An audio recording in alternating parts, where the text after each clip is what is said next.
All right, well, good evening, folks, and welcome to Books and Books in Coral Gables. Thank you all for coming down tonight. All right, well, this evening, Books and Books is honored to present Ms. Laurie St. John and her new book, The Corruption of Innocence, A True Story of a Journey for Justice. Of course, most of you know that Ms. St. John serves as the Chief Compliance Officer right here in the city of Coral Gables. She's an attorney, CPA, and founder and director of the Innocence Project at the Rutgers School of Law in Newark, New Jersey. Among her many accomplishments, she represented the United States at the 50th anniversary of the Declaration of Human Rights when she convened the internationally held conference in Florence, Italy. She researches, writes, and educates on behalf of judicial reform. I'm Laurie St. John, author of The Corruption of Innocence, A Journey for Justice. This is my true story, a story of my fight, a David and Goliath fight against the American justice system. This is about a wrongful conviction.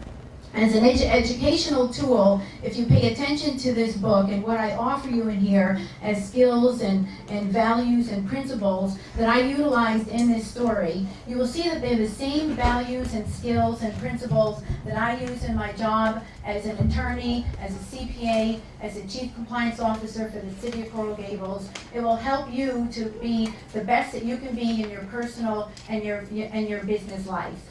On an inspirational level, this story will demonstrate how one person can make a difference in the world. That I may have started my fight as one person standing alone, but by the time I was done with this fight, I ended up with the Pope and Mother Teresa, the Italian Parliament, the European Parliament, and millions of people around the world. So I hope it demonstrates by example that you can make a difference in the world.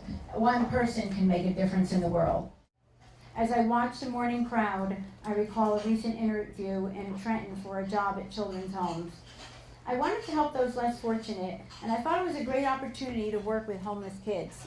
But I soon realized that working with children in that setting was not for me. I wanted to give back in a personal way, not monetarily as was suggested when the interviewer first met me. I suppose my current lifestyle revealed itself all too well. Gold jewelry, manicured nails, and carefully selected outfit with matching shoes.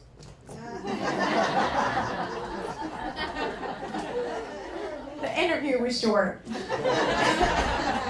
And I left unsatisfied. I wanted desperately to feel passionate about something.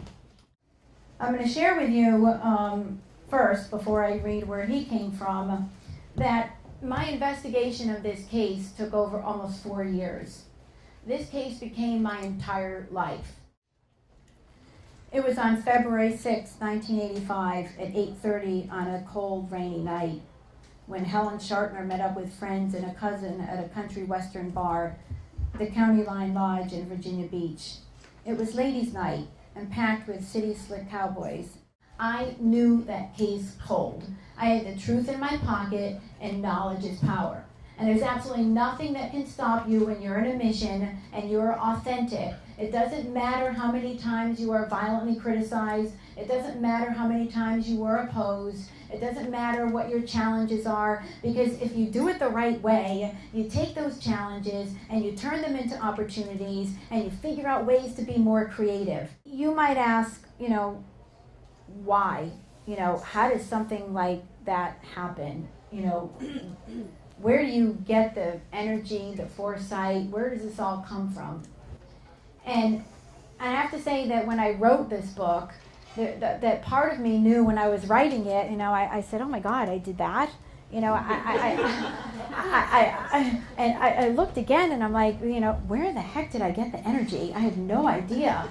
It must have been the force of God or something behind me, because it certainly wasn't me alone. And I'm not a very religious person, but I am a spiritual person, and I do believe that it wasn't me alone, that I was just a messenger here to make a difference in the world and to bring in truth and accountability, integrity in the court system, where that's what we expect. We expect it in our jobs, we expect it in our lives, we expect it from our partners, our loved ones, our family, and I expect it in the courts. As an attorney right now, I wasn't back then, but as an attorney now, I certainly would expect it in the courts. Prior to my visit with Monsignor Katch, I had a meeting with Father Gino, a short man with glasses that fit proportionately with his face and expressions. A jubilant fellow, Father Gino is the main writer for the Vatican newspaper. For the first time in the history of the United States, we have a prosecutor now accountable for suppressing evidence. This prosecutor now, who is now a judge, is facing ethical violations before the bar, which is unheard of. This doesn't happen in our country, and unless we hold people accountable, people will get away with whatever they can because there's no accountability. In my job as Chief Compliance Officer, we look for transparency, accountability. In your jobs, you look for accountability. That's what's the foundation of what's going to make things work. And truth and integrity is so very important. So unless we address those underlying things, yes, it will spread out there, but how are you going to know the truth? How many people are going to take 4 years of their life and investigate a case and learn the truth? If I didn't, I wouldn't have known these facts. I wouldn't have been as powerful as I was because I had the power of truth in my pocket. You have to be commended for your courage. Well, if you find me floating down the river, just make sure you call Nancy Grace. I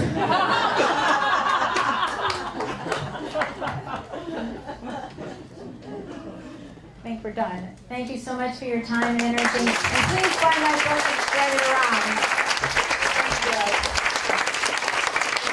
Thank you. Thank you. I love you all. Thank you for coming. I'm so proud of you. Really, exciting presentation. Wow. So much information. I don't know how you do this. I couldn't even watch the show. I know, it's intense.